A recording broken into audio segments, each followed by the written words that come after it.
Shalom, shalom. It's Fallen Yahshua. Welcome again to the Rock.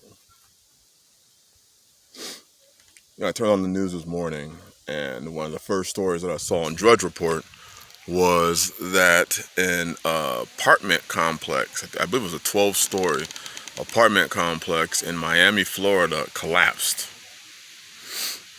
Now, I haven't checked the news to see any more updates, but as far as last time I checked, one had died, and they had rescued like 25 or 30 people out of the rubble, but they were still missing 50. Yesterday, a pedestrian bridge in Washington, D.C. collapsed onto the freeway, and I believe it killed a person there. A failing infrastructure. Now, I know this, I didn't do this video specifically to talk about the failing infrastructure, but I know that today so many people depend on this infrastructure for their survival. They literally can't make it unless the infrastructure holds up. And we know the infrastructure. Where y'all going? That way. The infrastructure is failing. And we know it. It's seen. There's a bridge that goes over the Mississippi River that connects Arkansas to going into Memphis, Tennessee. And they had a crack in that bridge. But the reality of it is that there's a heavy dependency on this infrastructure. There's a heavy dependency on this system that we have. And I'm not talking about just the bridges and the roads, because there's not much you can do about that. If you rent an apartment, I'm assuming you hope the apartment's up to standard. The fact that it collapses, But we can see that it's all crumbling. And that brings me to the idea of our food system. Our water system, the systems that your average everyday person depends on. We've never experienced until recently, how easy, how fragile the system is. You don't have enough truck drivers, food doesn't get moved, supplies don't get moved. Me and my beloved brothers, Brother Derek and Brother Andre, by the way, we're going to have a live stream tomorrow, 7 o'clock Central Standard Time, talking about this topic, more on preparedness. But we were talking about, people who are buying cars and driving the car for 6 months and are actually reselling the car for more than they purchased it for. There was an article about a Toyota. And the reason that stuff like this is happening is because there's no chips. All the chips that they use to put in these vehicles, they're not being made. So right now we have a worldwide system that is being strained to the highest level that it could possibly be strained. So as this system becomes more and more strained, as we see the fragility of it all, that should be an eye-opener that would make you see the need to be less dependent on it. To do something for yourself. Sure, you're not going to be able to go out there and make computer chips, but you can grow food. You could set yourself, you can buy a 55-gallon barrel. If you live in a house, you rent a house, you can very easily set up some sort of rain catchment off your house, just so that you can secure water, just in case. Because we see the systems being strained. Shit, we see in California, they ain't got no water.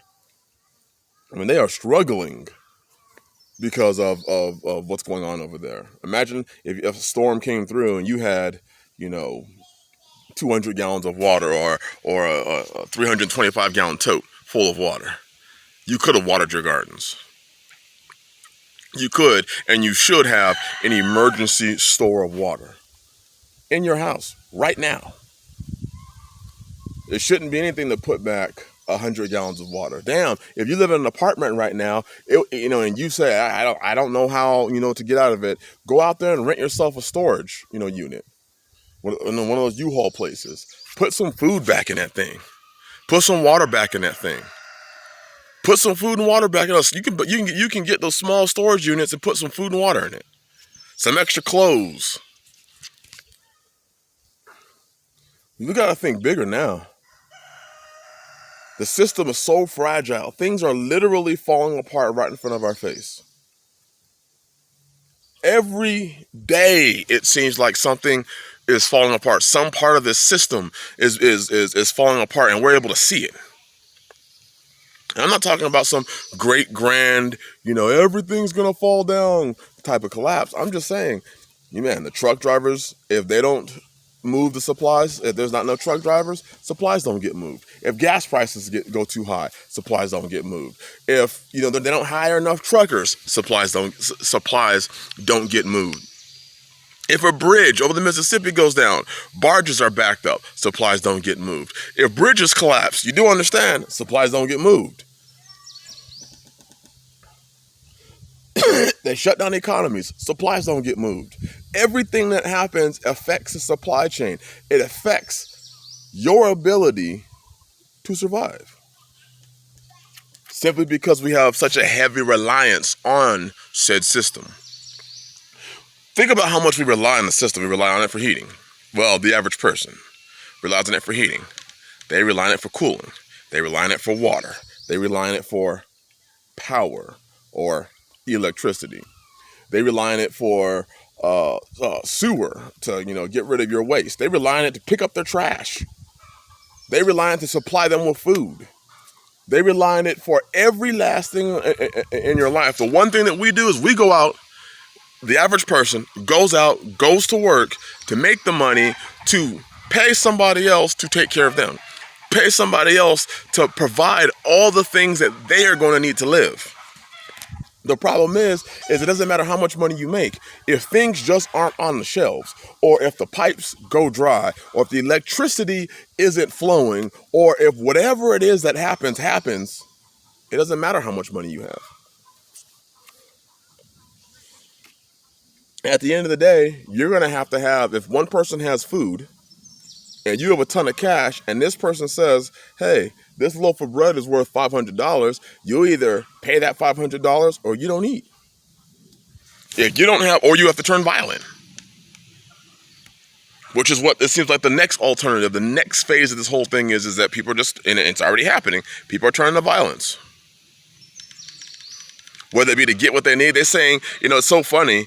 Actually, it's not funny at all. It's very sad. There are many, I don't want to call them riots or looting that's taking place all over this country every single day. It's not reported in the news. Walgreens, people running up in there, what they call flash mobs, running up in there, jacking whatever they have. People going in the stores, jacking whatever they have. And you want to know why? Because the police in certain areas are pulling out. The police in certain areas are saying, hey, we're not even going to make an arrest unless it's over, $900? Unless it's literally grand theft, we're not even going to make an arrest on it. So you call the police and the police don't show up. Because somebody walked into a store and walked out with a grocery cart full of groceries and didn't pay. It's all fun. The system is dying. And they're doing everything they can to reassure you that it won't die. But we're watching it. We're watching the infrastructure literally collapse before our eyes. And this is not specifically about that apartment. That's about that apartment is almost synonymous for what is happening across this country. Be wise, foresee. And do something about what you see. If you see something, you can do something. Even if you're in an apartment, you can do something about it. Contact a brother, a friend, and ask them, hey, is it possible that somebody you trust, can I put some food? I'll buy a tool shed and put it on your property. If nothing happens, you can keep the tool shed. If nothing in this world happens, you can keep the tool shed. But can I put some food in that tool shed? Can I put a cot in that tool shed? You can build a little 8x8 shelter. You can build a 12x8 shelter. Something small on somebody's property and stack it with some food, with some water, you can buy a couple panels, buy a couple batteries with some decent amp hours in it. Shove it in there, use it to charge your cell phone, run some lights, run a fan. You can do something, but the time is running out. And I know people are say, you're sensationalizing. Even if it's not a worldwide thing, even if it's not a nationwide thing, if it just affects you, then you are in your shit hits the fan situation. If it's a matter of you can't pay your rent, if it's a matter of you don't have a place to lay your head, if it's a matter of you don't have food or you don't have water, then it's your shit hits the fan situation. We need to stop looking at this thing as a global shit hits the fan situation. It could be a personal one. It could be one that affects you and your family. And everybody else around you could be fine. But are you?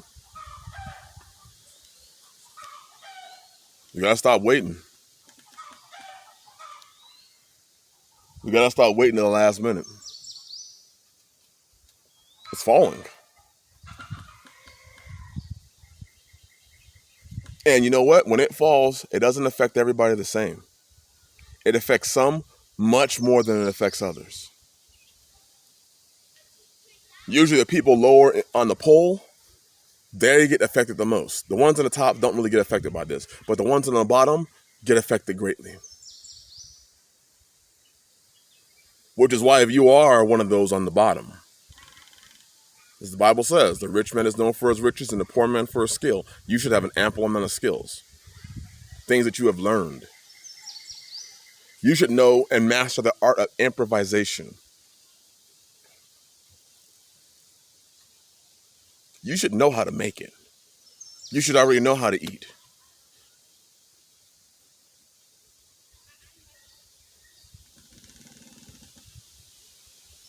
So, yeah, the apartment fell down.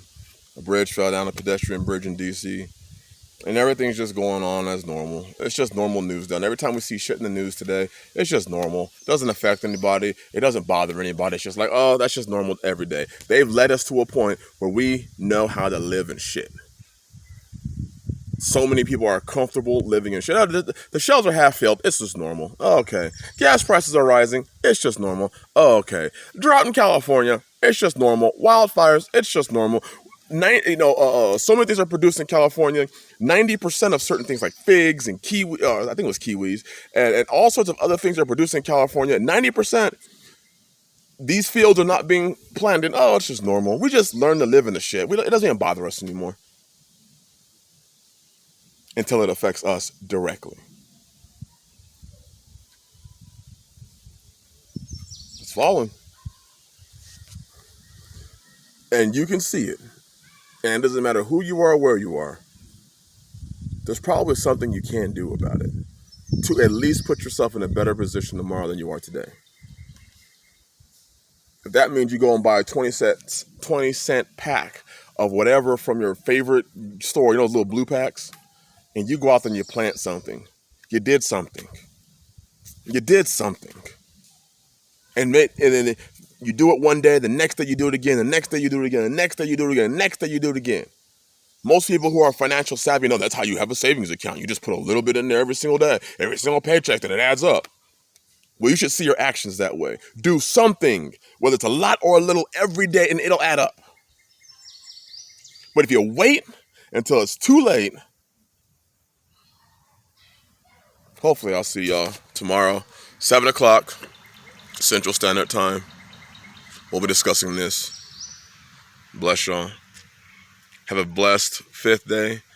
I'm looking forward to Shabbat coming in. Man. Shalom.